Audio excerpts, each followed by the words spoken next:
적용되는 건폐율과 용적률을 보겠는데 이 건폐율과 용적률은 꼭 시험에 출제되므로 중요한 것들은 좀 체크해서 공부해 주십시오. 1번 건폐율 뜻은 기본적으로 알고 계셔야 됩니다. 건폐율이 무엇이냐 그러면 대지의 면적에 대한 무슨 면적 비례다?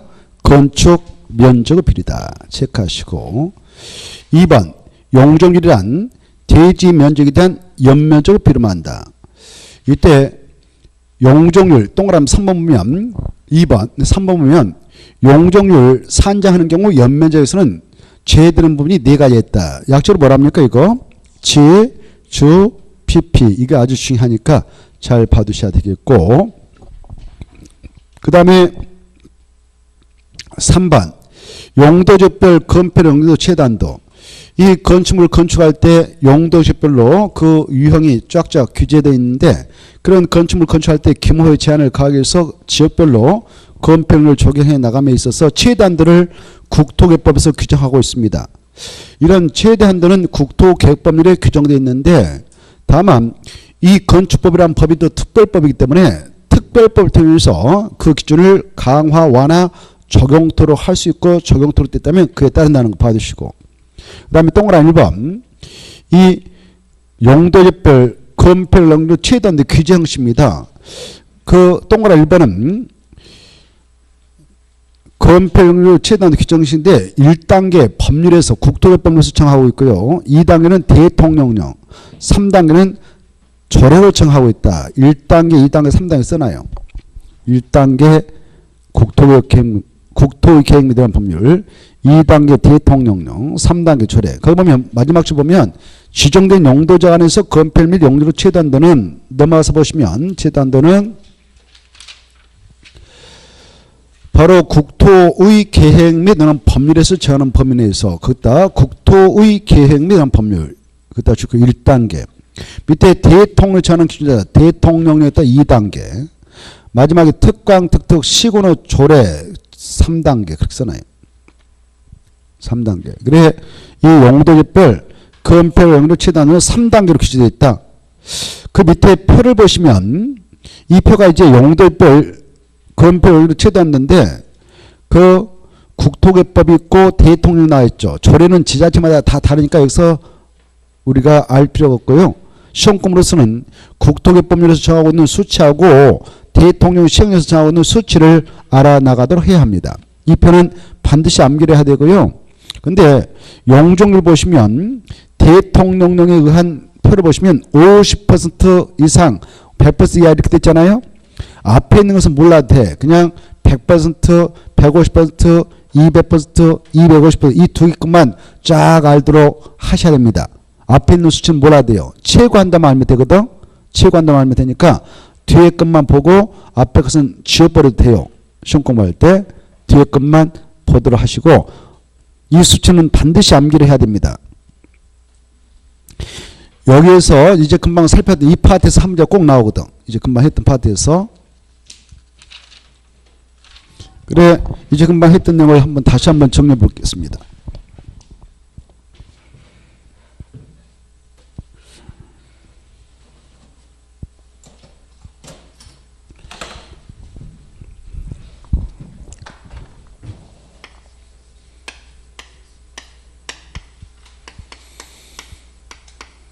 용도지별 적용되어지는 건폐율과 용적률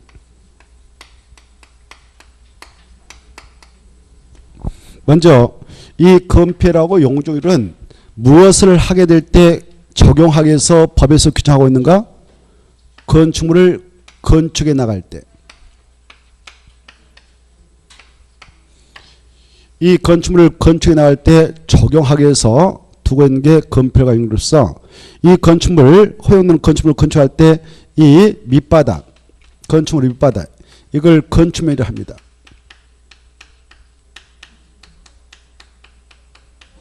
이 주어진 대지 면적이 확정되어 있다. 그 대지 안에서 확보가는 최대 건축 면적의 크기를 규제하기 위해서 적용을 하게 되는 것이 건폐율입니다.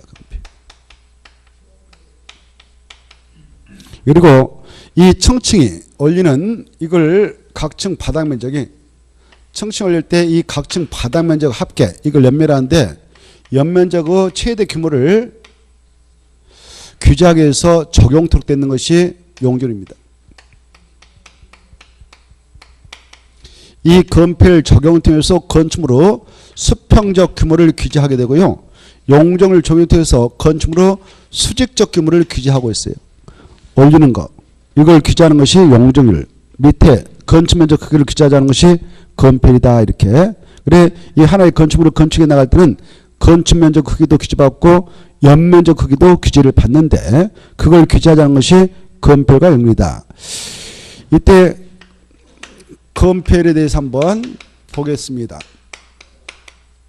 먼저 의의를 꼭 정확하게 알아두실까요? 건폐율이 무엇이냐 하면 건폐율이란 무슨 면적에 대한 무슨 면적이다고요?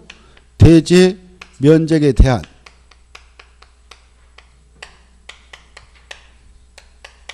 건축 면적의 비율.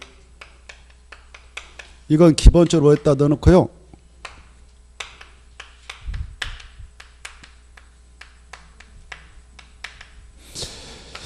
그래 이 건폐를 산정할 때 계산할 때 건폐를 계산한다.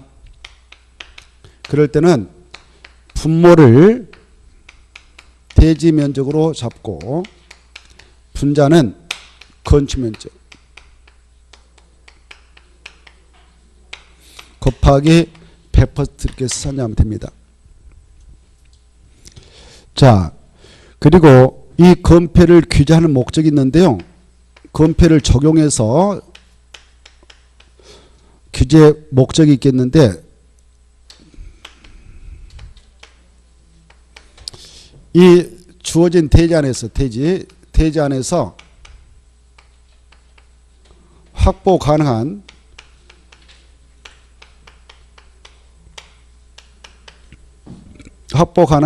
최대 건축 면적 크기를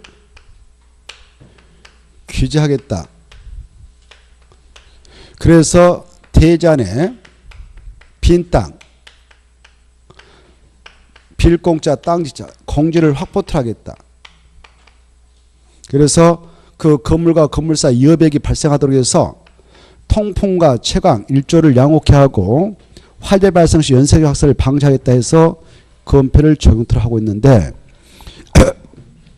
이 건폐를 규제한 형식은 3단계로 규제하고 있다.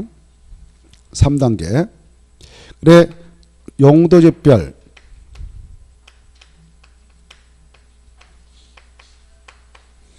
건폐의 최대 한도 규제 형식은 3단계로 이루어졌다. 3단계. 자, 그래 3단계 어떻게 되느냐? 3번 이 용도 지역이라고 하는 거 국토계획법률에 하면 국토의 계획에 대한 법률, 이걸 약속으로 국토계획법률 하겠습니다. 국토를 크게 4용도 구조로 편제해 놓고 있습니다. 그래 4용도는 뭐냐? 도시지역, 관리지역, 농림지역, 자연본지역. 그리고 이 도시역은 다시 4가로 세분을 하게 되는데 주거, 상업, 공업, 녹지지역. 이 관리지역은 다시 3가지로 보전, 생산, 계획관리지역. 농림과 자연본지역은 더 이상 세분이 안 됩니다. 그래서 이렇게 4용도 구조로 편제가 되어 있단 말이에요. 이때 이 구적에 대한 이 용도 지역의 건폐율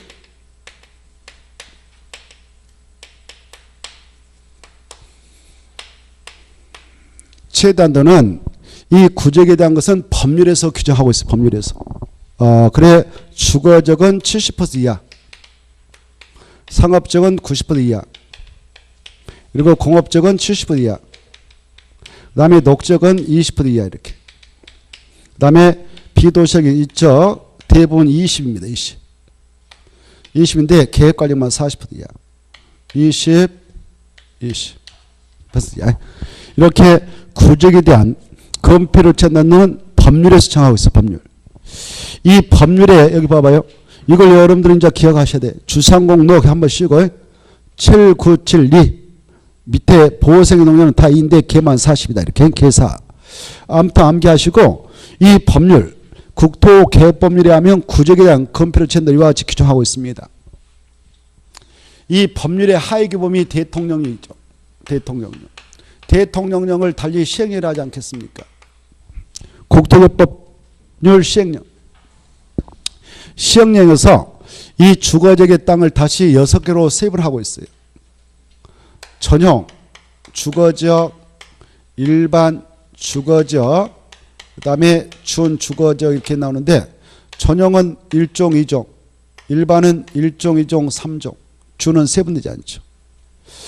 그래 이 세분된 지역별 그 용적을 건폐를 최단도 이 대통령 시행령에서 규정하고 있는데 이 법률하고 대통령령은 뭐가 더 상위기법입니까?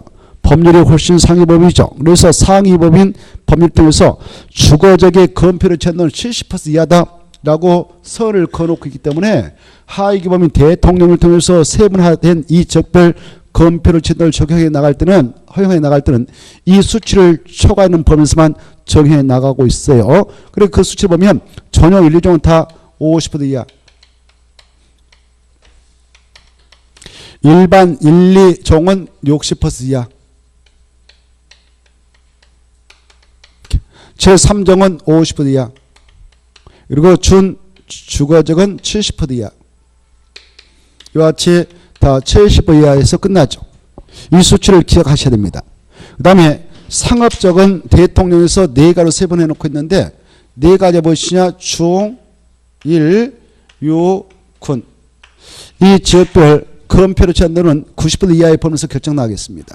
그래 중심 상업적은 90% 이하. 여기는 80, 80, 70 이하. 이렇게. 그 다음에 이제 공업적은 대통령을 통해서 3가로 세분해 놓고 있습니다. 전용 공업적, 일반 공업적, 준공업적, 전일중 공업적 있죠. 여기는 다 법률에서 정하고 있는 수치 70을 그대로 적용합니다. 다 70% 이하. 이렇게. 녹적은 이 대통령을 통해서 다시 세분해 놓고 있는데 보전 녹지, 생산 녹지, 자연 녹지. 여기는 다 그냥 20% 이하예요. 이렇게. 20% 이하. 이렇게 돼 있죠. 자, 이 대통령령보다 더 하위 규범을 조례라고 그래, 조례. 이 조례는 바로 특광, 특특, 시군 의회에서 만든데요. 특광, 시군 내에 지방의회가 있단 말이에요. 여기서 이 도시, 군, 계해 조례를 통해서 3단계로 규제해 나가도록 허용합니다. 이때 조례는 이것보다 하위 규범이니까 이 상위 규범에서 정하고 있는 이 수치를 초과해서는 허용할 수 없는 것입니다.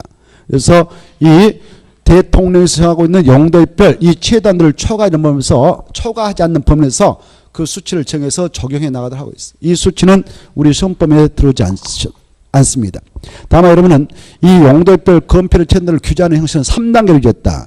1단계는 법률, 국토개혁법률, 2단계는 대통령령 시행령, 3단계는 특광, 특특시군 후 도시, 군계획조로 정하게 되는데 이 조례 서울특별시에서는 서울특별시 조례가 있을 거 아닙니까?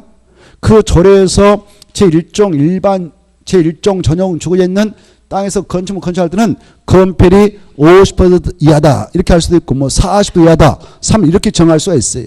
이 수치를 초과하는 범위에서만 적용해 나가도록 하고 있습니다. 그리고 현장에서 건축물을 건축한다 대지했다 건축물 건축할 때는 어떠한 규정에서 정하고 있는 그 건폐 채널을 정해서 건물을 지어야 되냐?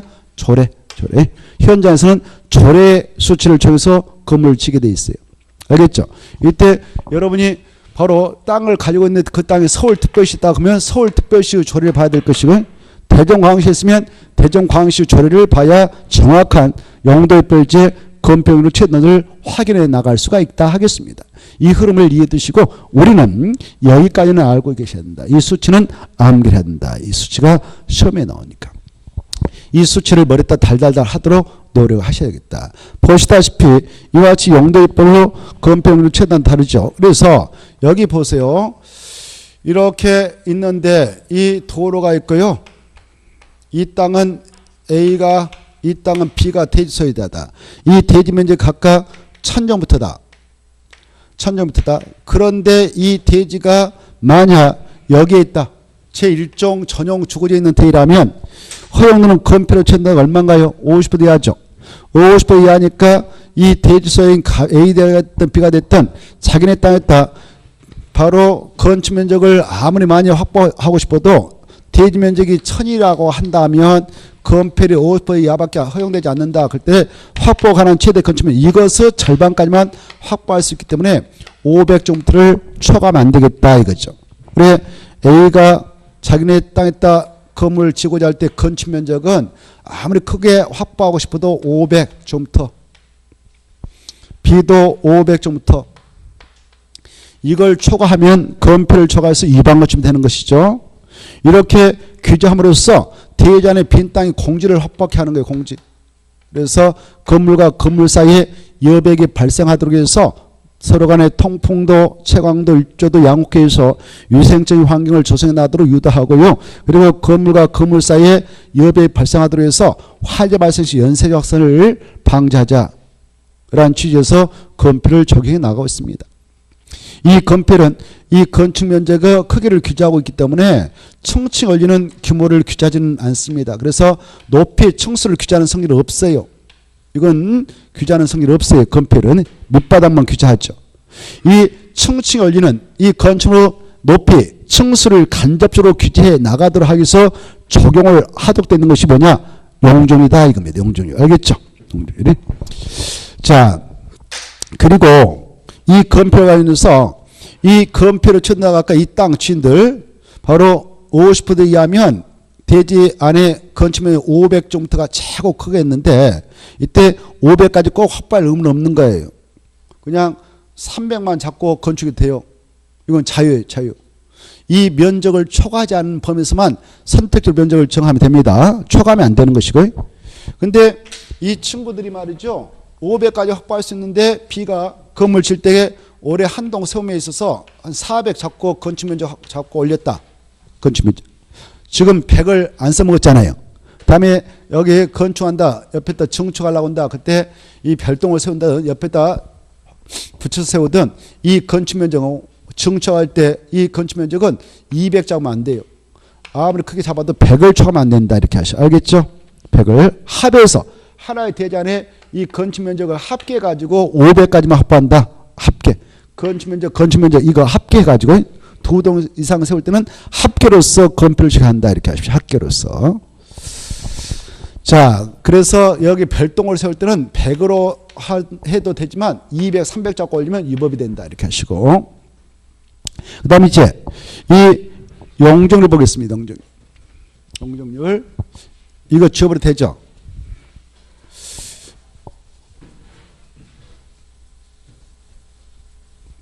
자, 용적률.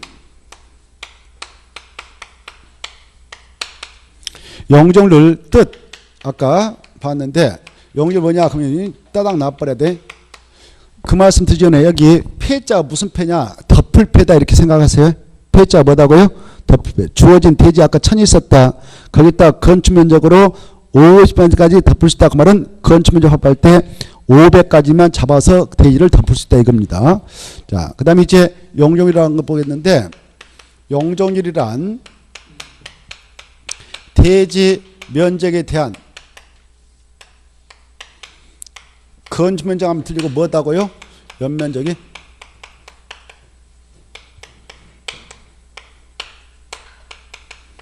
용적률의 뜻입니다. 말함.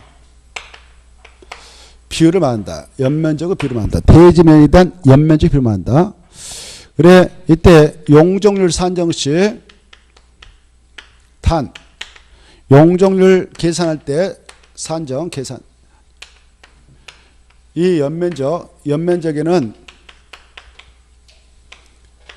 그 건축물의 지하층, 지상 부속용 주차장, 피난 안전구역, 대피구가 있다면 그것은 제합니다.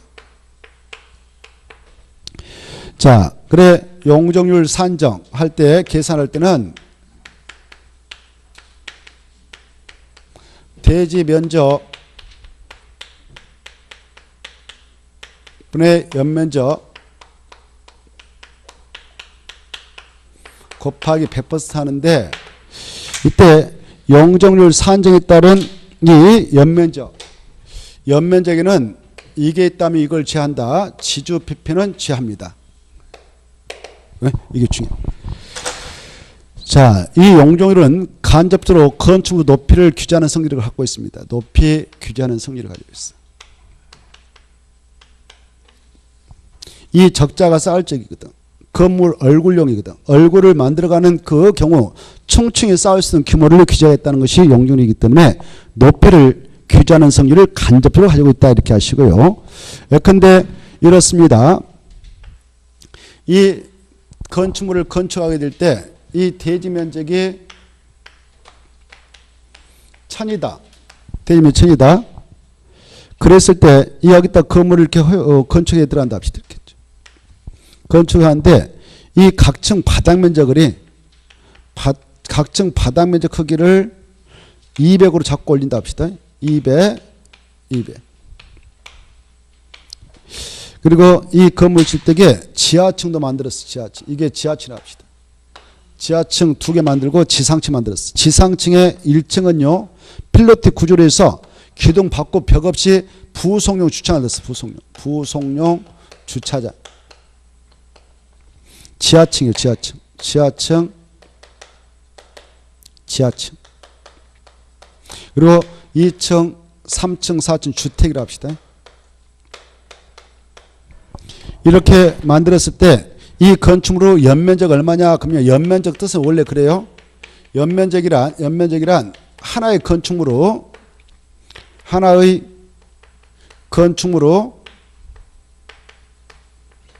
각층 바닥 면적 합계입니다.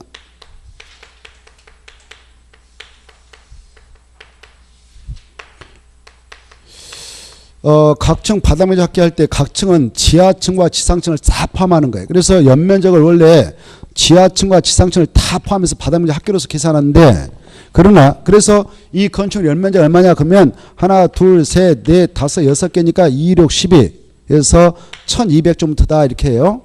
근데 이 건축물의 용적률은 지금 얼마 적용되고 있느냐 그러면 대지 면적을 아까 1000으로 제시했다. 이거 대지 면적 1000이다.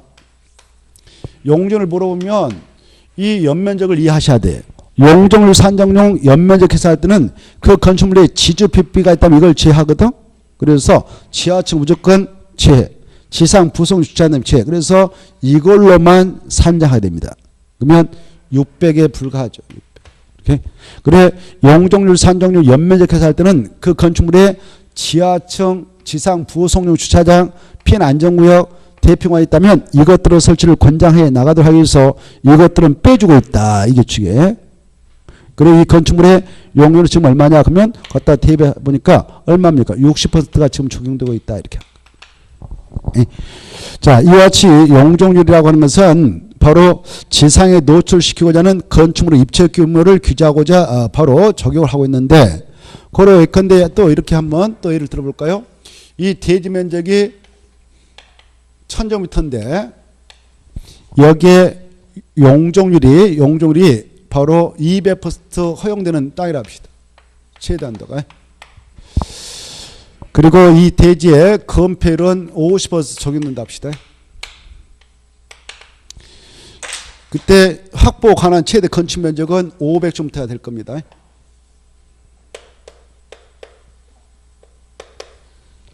(500제곱미터) 이때 이 500제곱미터인 건축 면적하고 층층 올리는 각층 바닥 면적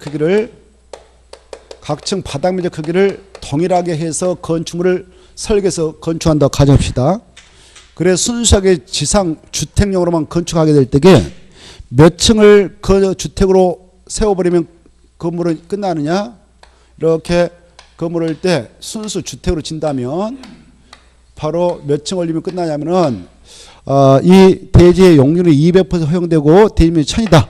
그랬을 때 이 대지면이 1000인데 용률이 200% 허용된다. 그 말은 이 대지면적의 2배까지만 연면적 확보할 수 있다. 그 말이거든. 그러면 2000제곱미터까지만 확보할 수 있다. 그 말이에요. 그러면 각 층 바닥 면적이 500이라면 500, 500, 500 해서 얼마면 2000 돼버리냐?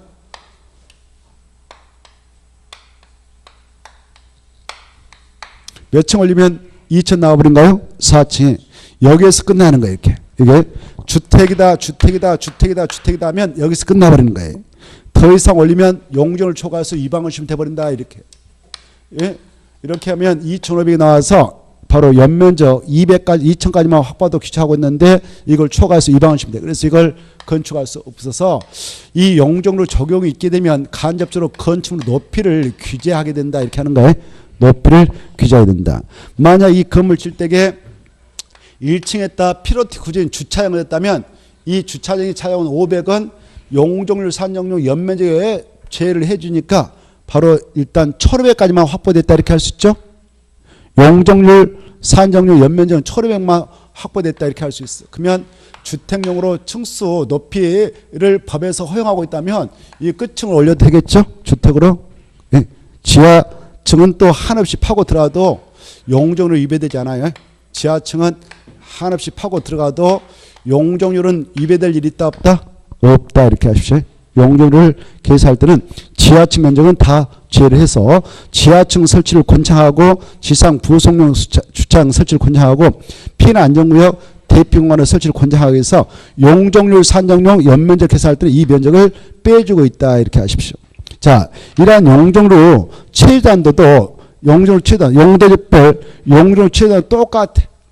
여기다가 용적률만 갖다 들이대면 돼요. 용도적별 용적률 최단도도 규제 형식의 3단계로 이제했다. 이렇게 법률, 국토, 대통령령, 조례. 그때 이 용도적별 그 용적률 최단도를 수치로서 여러분 짝짓사 암기를 해야 되는데 여기 보십시오. 주상공록 해서 이 법률에서 주거적은 500% 이하 그리고 상업적은 1500% 이하 이 수치 암기해야 돼요. 1500. 공업적 얼마인가요? 400% 이하. 녹적은 100% 이하 이렇게 돼 있죠. 그리고 비도시인 보생계 동자는 80인데 계획 과정만 100이죠. 그리고 80 이 수치를 여러분은 암기해야 돼요. 암기. 그리고 여기 이제 그 주상공록은 대통령을 통해서 세분 조치해 놓고 세분 대식별로 용도 최단들을 딱 규정하고 있는데 이것도 규칙이 있으므로 규칙 가지고 머리다 넣어야 돼요. 섬세라면. 그래 제1종 전용 주거전 최단도가 얼마냐? 1종이 100% 이하. 그래 이것다 플러스 50 하면 규칙 용어에서 150, 250, 200, 250, 300 이렇게. 그리고 준 주거전 법률에서 인정한 500% 그대로 적용받습니다. 그 다음에 여기 공업적도 규칙이 적용돼요. 그래 전용 공업전 300% 됐다 플러스 50원 돼요. 350, 400. 여기 상업적도 규칙이 적용돼요. 중심 상업적은 법률에서 정하고 있는 1500을 그대로 인정받고 여기다 마이너스 200 하면 되죠. 1300, 1100, 900. 이 수치 암기해야 돼요. 그 다음에 이 보전 녹적은 80% 이하인데 생자는 100배. 이거 암기해야 되겠다. 여기서 함재 나오니까. 여기서 함재 나온다. 자, 그 다음에 이제 쭉 넘어가요. 용적률 건필 이 정도 보면 훌륭하고 쭉 넘어가면 어디 나오냐? 한참 넘어가도 되겠는데 바로 85페이지가 나올 겁니다. 85페이지 보면은 가로 3번 용도 지역 미정 미세분제에서의 행위제한 적용해서 가로 1번과 2번은 시험에 꼭 나오니까 미지정 미세분제에서의 그 내용을 잘 헤아려 두시기 바랍니다. 자, 거기 보면 1번 도 머리자 따서 도간 농자로 용도가 지정되지 아니한 적. 이렇게 전 국토가 이렇게 있다. 그래 아까 보았어요. 전 국토는 크게 네 가지가 있다. 도시, 관리, 농림, 자연 보존제. 그런데 전국에 있는 모든 토지가 도간 농자로 용도가 다 지정되어 있는 거 아니다. 이거 지으려면 도시군관 입안에서 결정해서 나가니까 엄청난 행정비용, 행정력이 동원된다. 그래서 아직 행정력이 미치 못해서 도간 농자로 용도가 지정되지 않는 지역도 있다. 이 지역을 미지정지를 한다. 안일미해서. 자, 이런 미지정도 있구나 이렇게 하시고, 여러분이 이런 미지정되어 있는 토지를 중개해 준다. 아니면 여러분이 가지고 있다. 그때 이 땅은 용도 지역의 내용이 이렇게 나와요. 토지용계획 확인서 발급받으면 미지정적 그래. 국토개법명상 용도적 칸에 미지정적 이렇게 나오거든. 그러면 이 땅이구나 이렇게 생각하면 돼. 여기 보세요. 여기 여러분이 중개를 해준다든가 여러분이 가지고 있는 땅이 만약 자연환경 보존적이 있다. 자연환경 보존적이 존재한다면 이 안에서의 건축물로 건축 제한. 아까 허용된 건축물은 초등학교하고 농가가 단독으로 지을 수 있다. 아까 공부했잖아요. 그걸 건축하면 되는 것이고, 자연환경 보존적이 있으면 자연환경 보존제에서의 건축물로 건축 제한을 적용하면 돼. 그리고 건폐를 아까 했어. 건폐는 20% 이하, 용률도 했어. 80% 이하. 이걸 정해서 건축하면 돼요. 알겠죠? 그런데 아직 용도가 정해지지 않는 이런 미정적의 토지가 있다. 그러면 들어보세요. 도간농자로 용도가 지정되지 아니한 지역에 있는 토지는 용도가 결정날 때까지는 아무런 건축물을 건축할 수 없다. 그럼 들리겠네요. 건축할 수 있는데 네 가지 지역 중 가장 규제가 세서 개발하기 쉽지 않는 지역은 무슨 지역일까? 자연환경 보존지역. 그래서 자연환경 보존지역에 관한 규정을 그대로 정해서 이해하면 된다라는 겁니다. 그게 나와있죠? 체크하세요. 무슨 지역이다고요? 자연환경 보존지역 중에 자연환경 보존지역의 그 건축물 건축 제한 규정, 건폐율 규정, 건폐율 20, 용적률 규정 80 그대로 정해서 이해하면 된다. 근데 시험에 나왔네요. 도간농자로 용도가 지정되지 아니한 지역에서의 건축물 건축 제한, 건폐율, 용적률 규정을 정할 때는 도시적에 관한 규정을 정한다 이렇게 나왔어. 맞아 틀려요? 틀리죠. 사람 우습게 보는 거죠. 거기다 네모 쳐요. 자연환경 보존지역 네모 딱 쳐요. 포인트를 잡아서 수업 시간에 할 일이 그런 거죠. 자연환경 보존지역. 그 다음에 자, 이 봐봐요. 농림, 자연환경 보존세에서 더 이상 세분은 안 돼. 도시역은 세분돼. 관리적도 세분돼. 어떻게 세분되냐 아까 했어요. 이렇게 도시역 이렇게 세분됩니다. 관리적도 이렇게 세분됩니다. 이렇게 어마어마하게 세분되죠. 도시역. 그래 이렇게 세분되는데 세분된 지역이 있다. 세분된 지역에 여러분 토지가 있다. 중개를 해주려고 하는 땅이 있다. 그러면 각각의 지역에 허용되는 건축물이 아까 표에 있었으니까 그걸 특정해서 딱 건축하면 돼요. 그리고 건폐율을 정해서 집을 지으면 돼요. 근데 여기 봐봐. 도시에 있는 땅 중 이렇게 세분화가 돼 있는 땅이 있는 반면 아직 이렇게 세분화가 안 된 그런 지역도 있다. 그 말이에요. 이런 지역이 있어. 이 도시역 내에 이렇게 세분화가 돼 있는 지역이 있는 반면 아직 세부 용도로 지정되지 않는 지역도 이걸 미세분지역이라고 그래요. 뭐라고 한다고요? 미세분지역. 그리고 이 관리역도 이렇게 아까 세 가지 있었잖아요. 보전관리, 생산관리, 계획관리 세 가지 있는데 아직 관리적 중에서도 세부 용도로 결정되지 않는 미세분지역이 있을 수가 있어요. 이렇게 세부 용도로 결정되지 않는 지역이 있다. 그러면 여러분이 여기에 있는 땅을 중개해 주려고 한다. 여러분이 가지고 있다. 그러면 야 이거 세분이 안 된 땅은 세분화가 결정날 때까지는 법적으로 아무런 건축물을 건축할 수 없다. 여러 가지 시스템을 설치할 수 없다. 그럼 틀리겠어. 여기 봐봐요.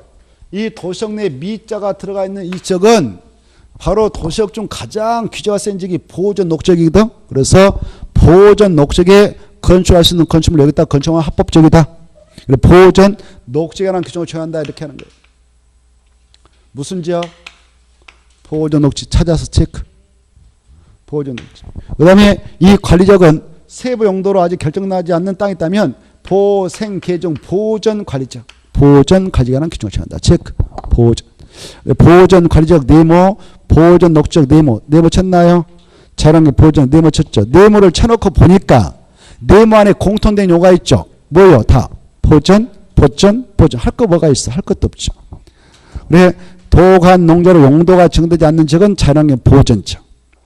도시적은 보전 녹지적, 관리적은 뭔 지역이요? 보전 관리적. 이렇게 짝짓기해서 잘 아시고 넘어가셔요. 넘어가셔서 86페 보면 용도지구가 나올 겁니다. 용도지구 찾았나요? 이 용도지구라고 하는 것은 자 개정이 돼가지고 총 9개가 있다. 몇 개가 있다고요? 9개.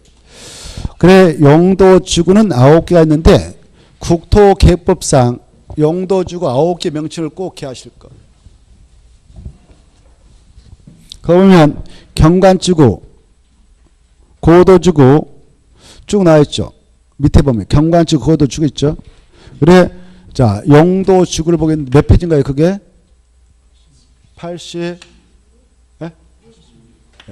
86페이지. 지금 우리가 국토계획법령상에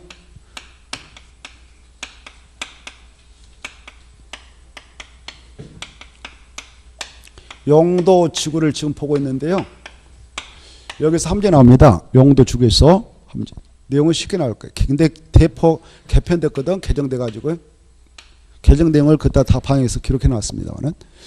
먼저 이 용도지구는 토지 이용호 규제하게 될 때 2차적 규제를 위해서 정한다고 그랬죠. 지난주에 다 했는데 용도지역 위에 용도지구를 중첩 정할 수 있고 지정되어 있는 용도지구는 지정되어 있는 용도지역 위에 지정되는데 그때 용도지역의 여러 가지 제한을 강화하거나 적용해서 도시공간으로 결정하는 지역이다 그랬지 않았습니까? 이런 용도지구 관련해서 먼저 국토 용도지구 이건 누가 지정권자냐? 지정권자는 국토교통부 장관, 그 다음에 시도사, 그 다음에 대도시장만 지정할 수 있고 지정할 때 바로 무슨 계획으로 지정하느냐? 도시군가로 이런 건 기본인데 도시군가로 결정해서 합니다. 관리교를 한다. 그 다음에 두 번째 이 국토의 계획 및 이용에 관한 법률. 법률에 의하면 이 국토계획 법률상 용도지구가 9개 있다. 9개 이름을 기억하자 이겁니다. 거기 나와 있는 대로 그대로 기억하면 돼요. 9개가 무엇이냐 그러면 약자로 경고, 방방, 포, 취, 개, 특보 이렇게 9가지 경관지구, 고도지구, 방하지구, 방제지구, 보호지구, 취락지구, 개발증지구, 특정용도 제한지구, 복합용도지구 이 9개만을 용도지구를 합니다. 자 이때 경관지구는 어떤 목적을 가지고 하냐 무엇적에 빼어난 경관이 있다면 그 경관을 보존하고 그대로 형성해서 우리 후대에 주자 이겁니다. 고도주는 건축물 높이 최고한도 그따 체크해. 최고한도입니까? 최저한도입니까? 그게 이번에 개정됐단 말이에요. 그 최고한도지 최저한도 이렇게 하면 틀려버리겠어요. 그게 함정이고 중요해요. 최고한도를 규제할 필요가 있을 때 정합니다. 방화지는 화재 의무 예방 그리고 방지는 재해 예방 풍수의 산사 지방무게 보호지구는 중요시설 문화재 이런 것들 보호하고 보존할 필요가 있을 때 취락주 중요해요. 취락주는 6간대 때만 정한다. 녹간농자 개도 엄청 중요해. 녹간농자 개도 안에 취락을 정비하고서 지정합니다. 6간대만 정할 수 있다 중요하고 오른쪽 넘어오셔서 개발주는 바로 개발을 진흥시키려고 그래 주거기능 주택, 상업기능 상가, 공업기능 공장, 유통 물류기능 물류센터 창고, 관광 휴양, 관광호텔 휴양시 이런 것들을 집중으로 개발 정비할 필요가 있을 때 정하거나 이렇게 보시고 8번 중요표 9번 중요표 올해는 특정 용도 제한주는 주거 환경 보호, 교육 환경 보호나 청소년 보호 목적으로 오염물질 배출 시설 그리고 청소년 유해시설 이런 특정시설 입지를 제한할 필요가 있을 때 정한다. 9번 이번에 생겼는데 복합 용도지구는 지역의 토지 용어 상황 그리고 개발 수요 주변 여건을 고려해서 복합적인 토지용을 도모하기 위해서 특정시설 입지를 완화하기 위해서 완화 동합니다. 아까 특정 용도 제한주는 특정시설 입지를 제한하기 위해서 제한한다고 그랬죠. 위에는 제한 8번은 제한 9번은 완화 이렇게 지정합니다. 이 지정 목적을 좀 잘 받으시고 이때 오른쪽 오시면 87페이지. 자, 이 국토계획법률의 하위 규범인 대통령령. 국토계획법 시행령이죠. 이 시행령인 대통령을 통해서 이 9개 용도지구 중 일정 용도지구는 3번 지정이 가능토록 하고 있어요. 대통령을 통해서 3번 지정토록 가능토록 하고 있는데 어떤 거냐? 경관지구하고 그 다음에 방제지구에 경관지구, 고도지구, 방화지구, 방제지구, 보호지구, 취락지구, 개발진흥지구, 특정용도 제한지구, 복합용도지구 이렇게 했는데 이 9개 중 말이죠. 바로 경관지구하고 방제지구하고 보호지구하고 취락지구 그 다음에 개발진흥지구 이 5개죠. 5개는 다시 3번 지정하도록 하고 있다. 이 명칭을 기하는 것이 시험 공부다. 그러면 자 먼저 경관지구는 어떤 이름을 가지고 3번 지정하도록 됐냐? 명칭을 알아주셔야 돼요. 3가지. 자연, 시가지, 특 뭡니까? 특화. 보고 계셔요? 이렇게 이 3가지를 꼭 암기하세요. 그 다음에 이 방제지구는 2가지. 바로 자연, 시가지. 보호지구는 몇 가지인가요? 3가지. 아주 중요해요. 보호지구는 역사문화 환경,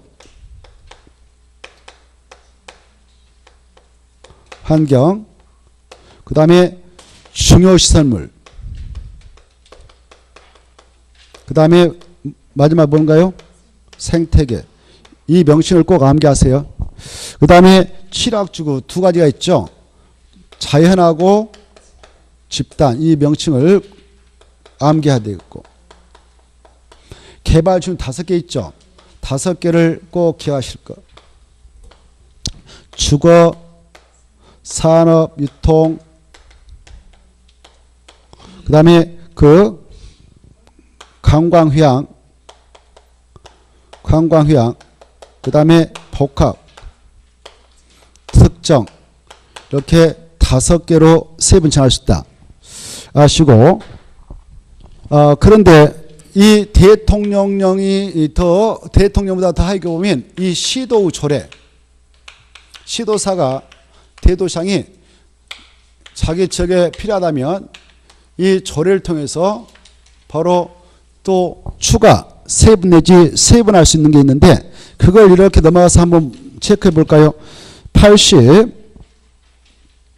88페이지 마지막 줄 봐봐요. 가로 2번. 용도지구 추가 3번 찾나요? 그러면 시도사 대도시장은 바로 해당 시도 대도시 조례로 경관지구를 추가 3번 정할 수 있다. 특정 경관지구도 포함해서 3번 정할 수 있구나. 그리고 중요시설물 보호지구 특정 용도 제한지구를 3번 정할 수 있다. 이게 중요해요. 그래 조례로 할 수 있는 게 또 3가지 있구나.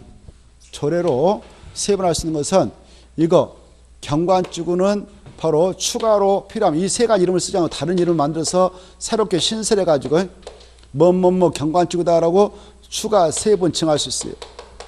자, 이걸 약자로 법령이라고 그래. 봐봐. 법령이라 하는데 법령에서 규정하고 있는 것에 의해 새로운 용도지를 신설해서 3번 정할 수 있어요. 이름을 만들어서 경관지구. 또 여기 중요시설물 어디냐? 중요시설물 이것도 3번 할 수 있어. 뭐뭐뭐 중요시설물 보호지구다 이렇게.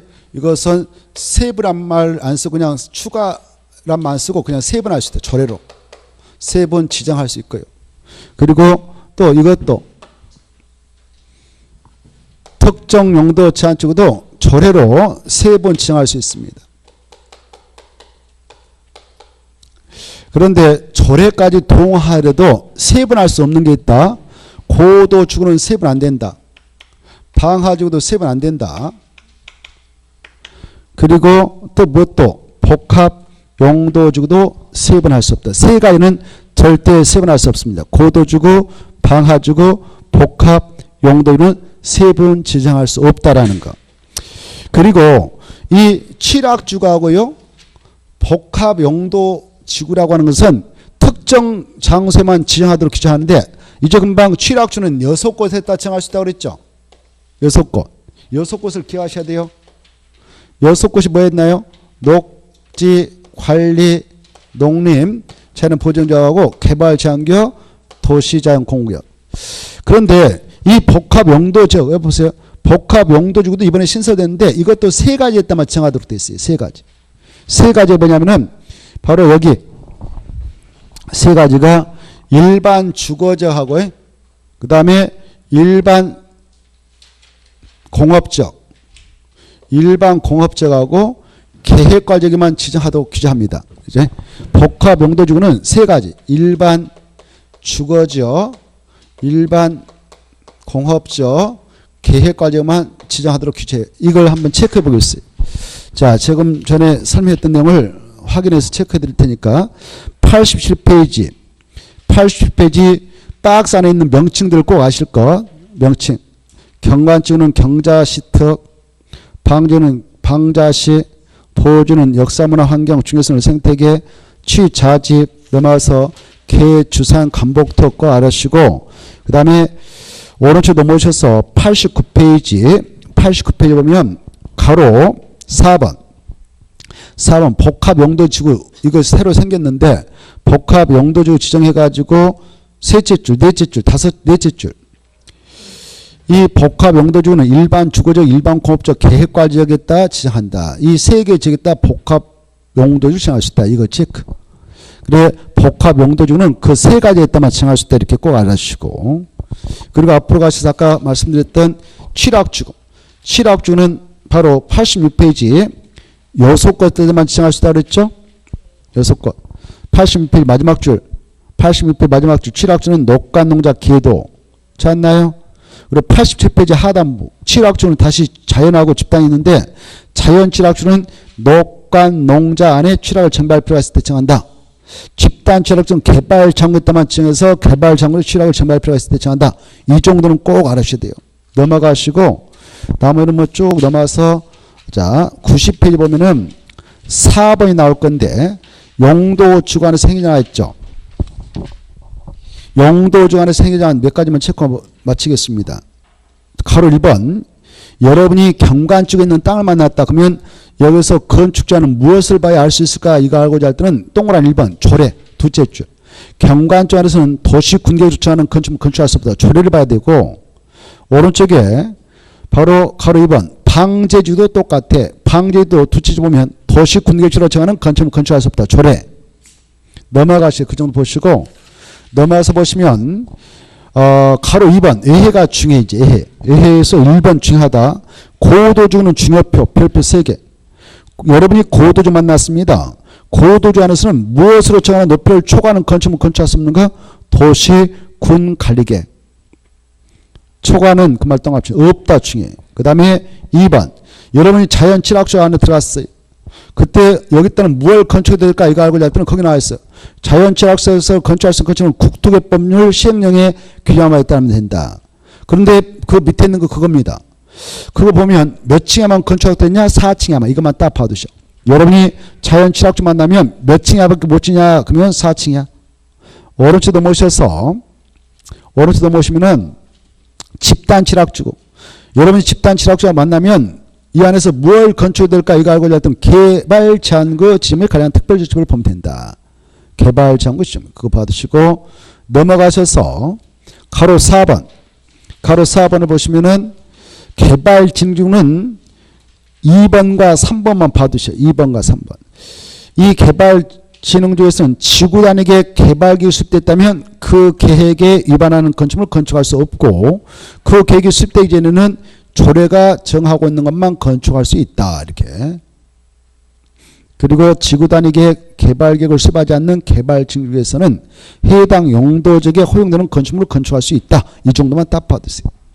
나머지 통과해야 되고 95페이지 용도구역은 다음 주에 보도록 하겠습니다. 오늘은 여기까지 하고 마무리 짓겠습니다. 자, 수고하셨고 다음 주에 뵙겠습니다. 안녕히 가십시오.